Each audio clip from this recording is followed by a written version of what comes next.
शकतो. तसंच वाहनाच्या बाबतीत आहे, चेसिस जर नसेल तर गाडी चालेल का? नाही, कारण जी काही इंजिन पार्ट आहेत अजून सब कंपोनंट येते त्याच्यावरती फिट करावे लागतात चेसिस, बरोबर.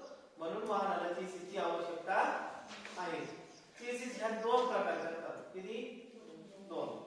एक फ्रेम चेसिस आणि एक इंटिग्रल चेसिस. आकृतीमध्ये आहे ती कोणती? इंटिग्रल चेसिस, जी आपल्याला शिडी सारखी दिसते. कशासारखी? शिडी सारखी, बरोबर. आता इंजिन फिटिंग नुसार इंजिन फिटिंग नुसार चेसिसचे वर्गीकरण केलेले आहे. म्हणजे जी काही चेसिस असते इंजिन त्या चेसिसच्या ठिकाणी कोणत्या चेसिसच्या कोणत्या भागावर बसवलेले असतात यावर चेसिसचं वर्गीकरण केलेलं आहे. पहिली आहे फुल फॉरवर्ड चेसिस. कोणती? फुल फॉरवर्ड म्हटल्यानंतर फुल म्हणजे पूर्णपणे, फॉरवर्ड म्हणजे पुढे, पूर्णपणे पुढे.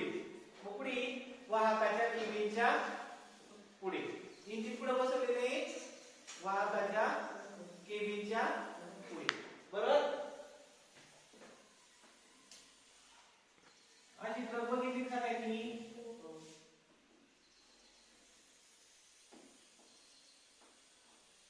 बघितली का चित्र? इंजिन पुढे इथं बसवलेले आहे का नाही? ही कोणती झाली? फुल फॉरवर्ड चेसिस, बरोबर. पण यामध्ये जो काही ड्रायव्हर बसतो त्याला हा देखाव पूर्णपणे दिसणार नाही. पूर्णपणे म्हणजे स्पष्टपणे तो पूर्ण गाडीच्या समोरची बाजू पाहू शकत नाही. हे जुन्या ट्रकला आहे, बरोबर. जे काही डंपर वगैरे लोडिंगच्या गाड्या त्यांना ही आहे.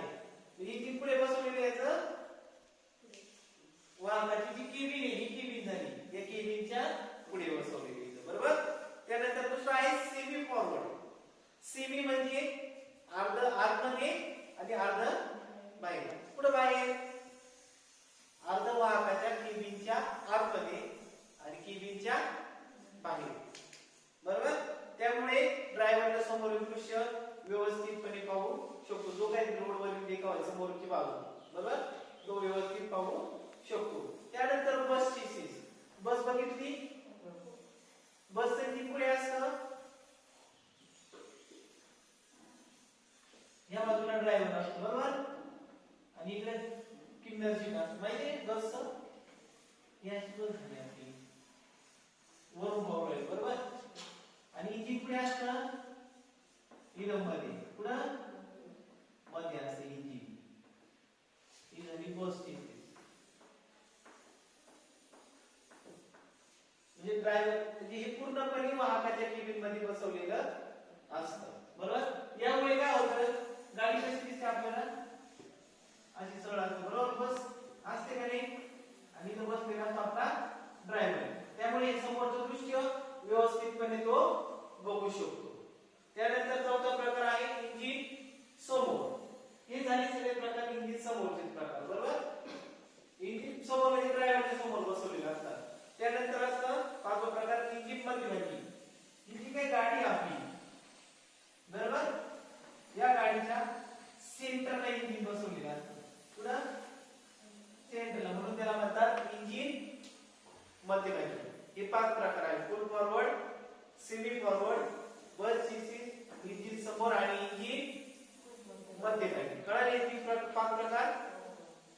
त्यानंतर दुसरं वर्गीकरण वाहनाला दिलेल्या चाकांची संख्या आणि ड्राईव्ह नुसार. ड्राईव्ह म्हणजे ज्या चाकांना पॉवर दिलेला असतो, बरोबर. चाकांची संख्या माहिती वाहनांसाठी किती? 4, 6, 8, 10, बरोबर. 14, 12, 16 टायर. पण आता हे आहे पाचवे प्रकार. चाकांची संख्या व ड्राईव्ह नुसार वर्गीकरण केले. कशाचं वर्गीकरण? हे चेसिसचं. हे पण चेसिसचं वर्गीकरण, पण इंजिन फिटिंग नुसार आहे आणि हे चाकांची संख्या व ड्राईव्ह नुसार. पहिला आहे 4x2, दुसरा आहे 4x4, तिसरा आहे 6x2 आणि चौथा आहे 6x4. मग हे काय असतं? 4 आणि 2 काय असतं? ही आहे वाहनांची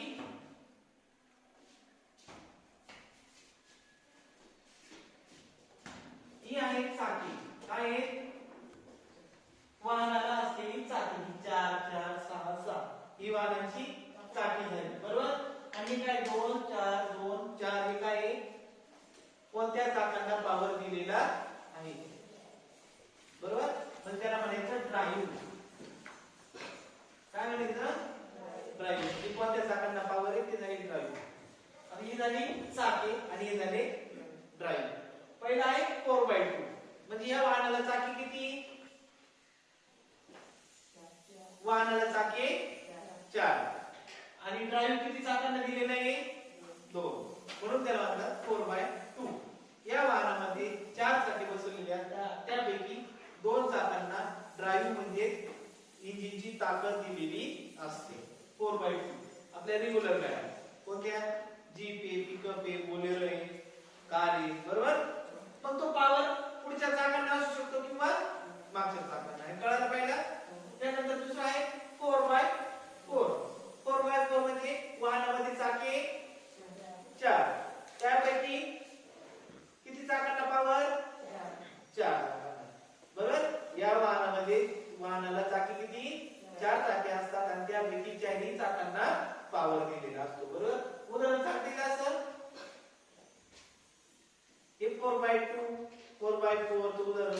4x2 चं सांगितलं कार वगैरे, बस, आहे की नाही. पण मग 4x4 हे कोणत्या गाड्यांना असतं? गाड्यांना बघितलं असतं ना 4x4 आहे की नाही. हे असतं जे सर्व काही मिलिटरीच्या गाड्या. कोणत्या? ज्या मिलिटरीच्या गाड्या असतात त्यांना 4ही चाकांना पॉवर दिलेला असतो. का दिलेला असतो? मिलिटरीच्या गाड्या सपाट रोडवर चालतात का? त्यांना पुढे चढाव उतरावं लागतं. डोंगर दऱ्यांमध्ये खडकाचा दगडाचा कसा आहे ओबड रस्त्यामध्ये गाडी चालवायला लागते, बरोबर. त्यामुळे त्या वाहनाच्या 4ही चाकांना पॉवर दिलेला असतो. जरी एखादं चाक खड्ड्यामध्ये किंवा चिखलात फसलं तरी बाकीचे 3 टायर एका टायरला सहज त्या गाळाच्या बाहेर किंवा खड्ड्याच्या बाहेर काढू शकतील. कळलं हे? त्यानंतर आहे 6x2. याच्यामध्ये वाहनाला असतात चाके 6, त्यापैकी 2 चाकांना पॉवर दिलेला आहे. कशाचा पॉवर दिलेला असतो? इंजिनची ताकद, बरोबर. कळलं? मग हे कोणत्या वाहन राहतात हे 6 चाके? ट्रक.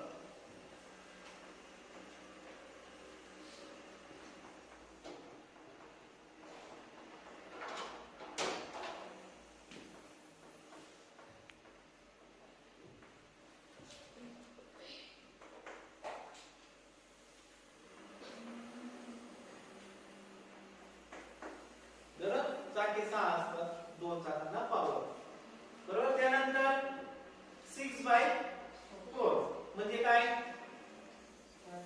वाहनाला चाके 6, त्यापैकी 4 चाकांना पॉवर दिलेला असतो. हे कळाले?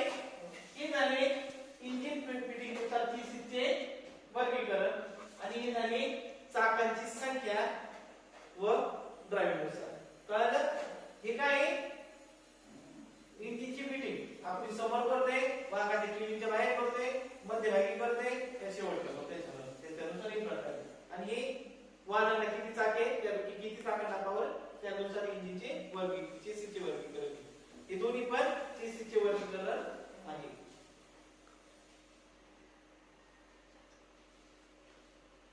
त्यानंतर पुढे आहे चेसिसचे वर्गीकरण. किती प्रकारच्या चेसिस असतात म्हणजे चेसिसचे प्रकार.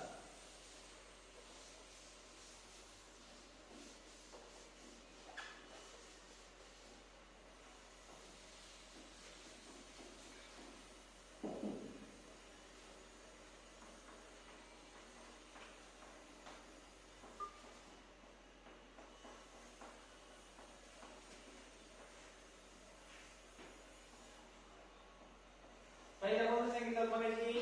कन्व्हेन्शनल चेसिस, बरोबर. तिला इंटिग्रल चेसिस असेही म्हणतात.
पहिली आहे कन्व्हेन्शनल चेसिस, ही कोणत्या गाडीला असते ती बघितली आहे का? ट्रकला बघितली ना, बोलेरो,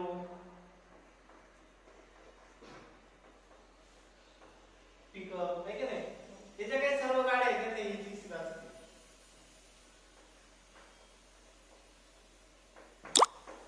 आणि कोणत्याला असते इंटिग्रल चेसिस, कारला असते. कोणतं कार.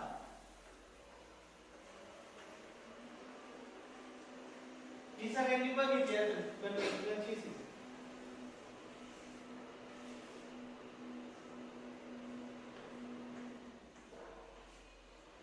बघितली की नाही, याचे खालच्या बाजूने बघा दोन हे सेक्शन असतात, चॅनल असतात बरोबर, याला म्हणतात लॉन्ग मेंबर. काय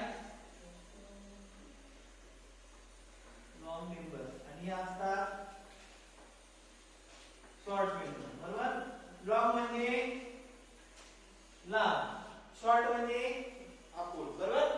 ही लॉन्ग मेंबर आणि शॉर्ट मेंबर ही एकमेकांना कशाचे साइन जोडलेले असतात, रिवेटचे साइन. काय रिवेटचे साइन, रिवेट म्हणतो का आपण, ही आहे की नाही, रिवेट माहिती ना सर्वांना, दोन पार्ट एकत्र करण्यासाठी आपण काय करतो, वेटिंग वापरतो बरोबर. पण त्याऐवजी त्या दोन्ही पार्टला होल मारायचा आणि त्याच्यामध्ये रिवेट ठेवायचा आणि तो रिवेट ठोकायचा, म्हणजे ते दोन्ही पार्ट काय होतात, एकमेकांना पॅक बसतात बरोबर. ही बघितली सगळ्यांनी आहे की नाही, ट्रकला बसला सगळ्या गाड्या असते. त्यानंतर आहे हा इंटिग्रल चेसिस, ही असते कारला. तिला काय म्हणतात, फ्रेमलेस चेसिस असेही म्हणतात. काय म्हणतात,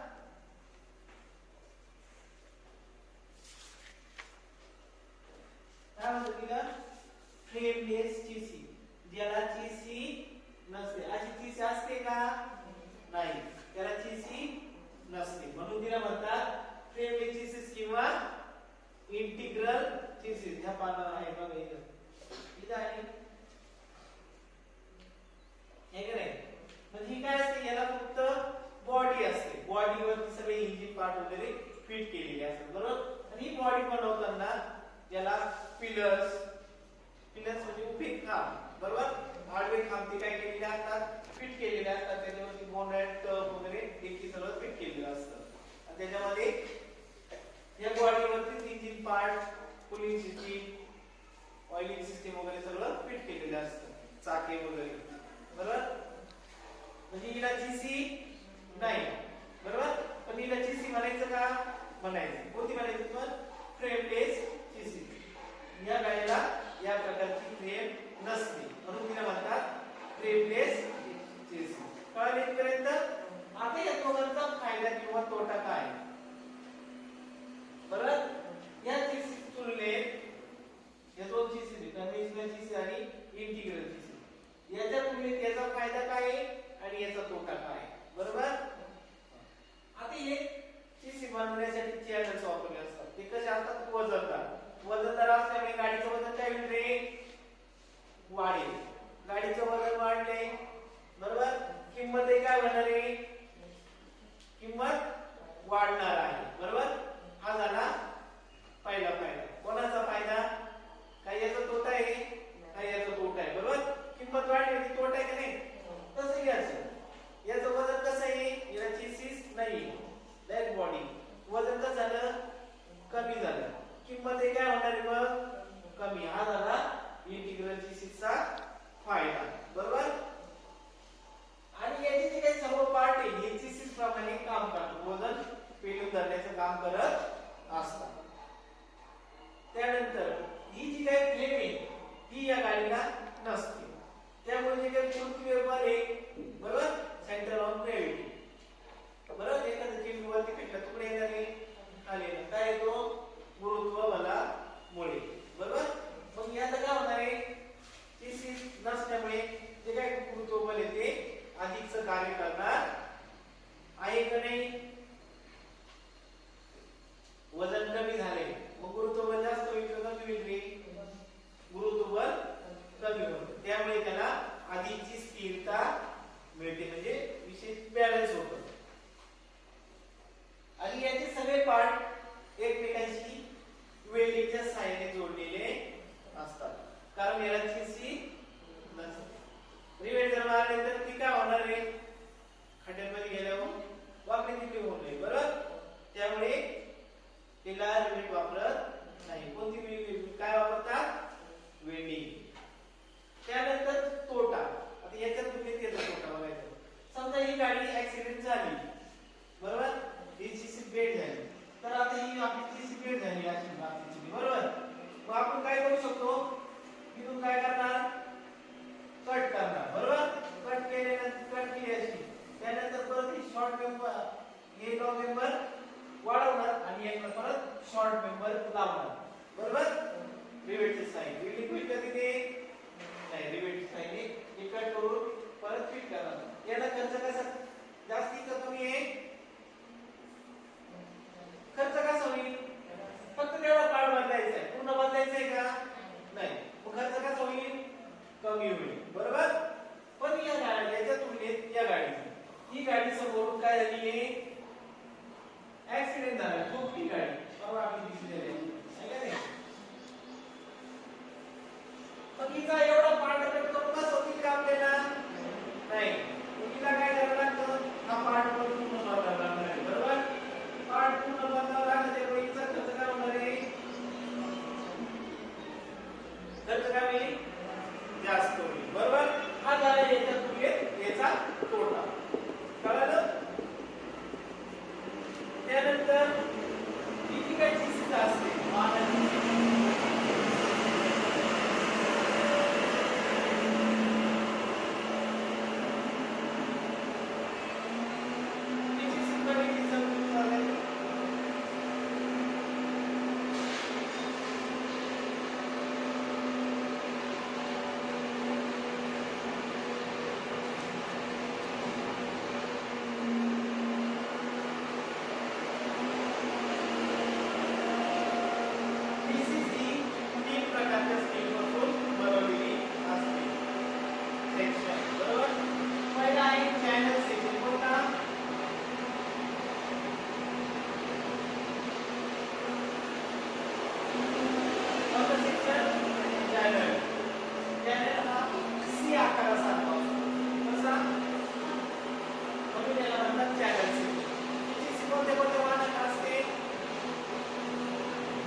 सीट आहे, ठीक आहे. आपण बघायची सीट सारखी बघितली की नाही, ती सीट अशी आहे की नाही.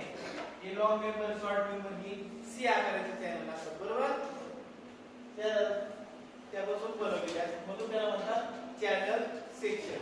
हा चॅनल सेक्शन आवाज जर बघितला तर आपल्याला इंग्रजी सी या अक्षरासारखा दिसतो.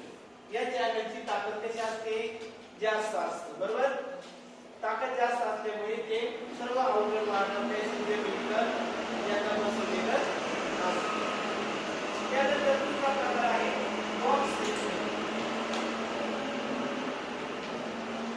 बॉक्स म्हणजे काय रे,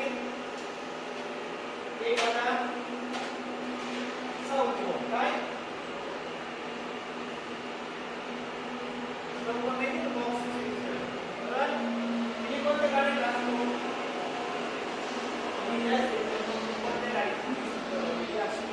मेटेडोर वगैरे, बरोबर. मेटेडोर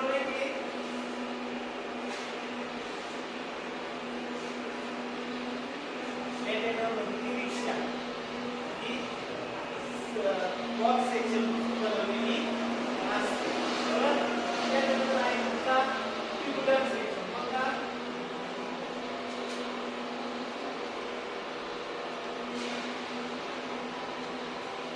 म्हणजे गोल, म्हणजे गोल या अक्षरासारखा, बरोबर. मोठ्या मानाला असते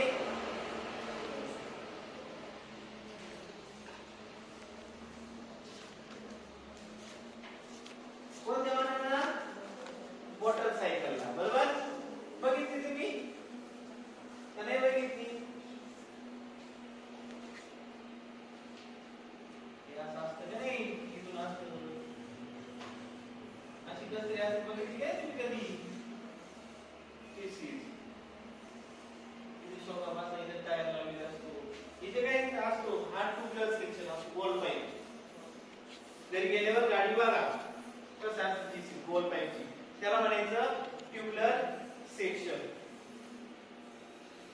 त्यानंतर जीसी फ्रेमवर येणारी वजने.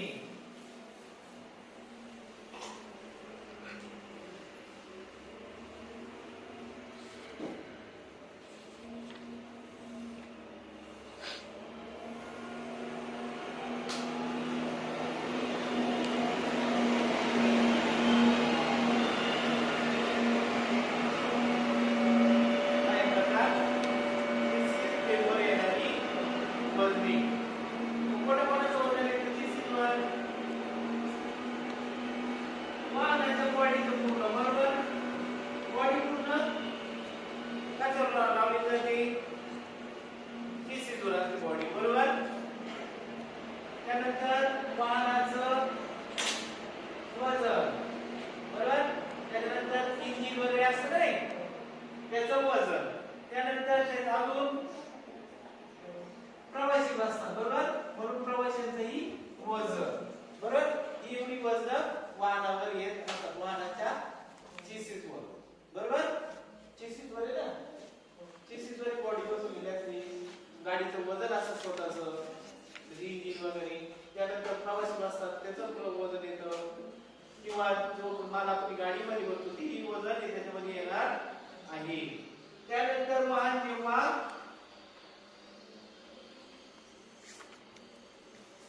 खाच कार्याकडून जाते, म्हणून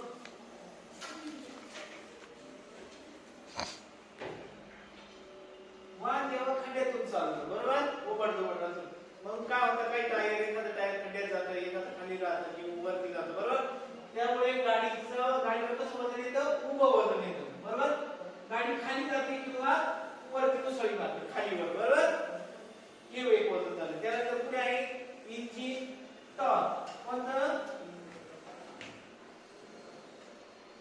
इंजिनचा टॉर्क. इंजिन टॉर्क म्हणजे काय, ज्यावेळेस आपण गाडीला झटके देतो, कधी रेस करतो, बरोबर, ओव्हरटर्न गाडी काय होते, कधी पुढे जाते आणि मागे पण येते, बरोबर. त्यानंतर पुढे अजून कुठं आहे, जोराच्या अपघातामुळे अचानक जो काही धक्का बसतो त्यामुळे येणारं वजन.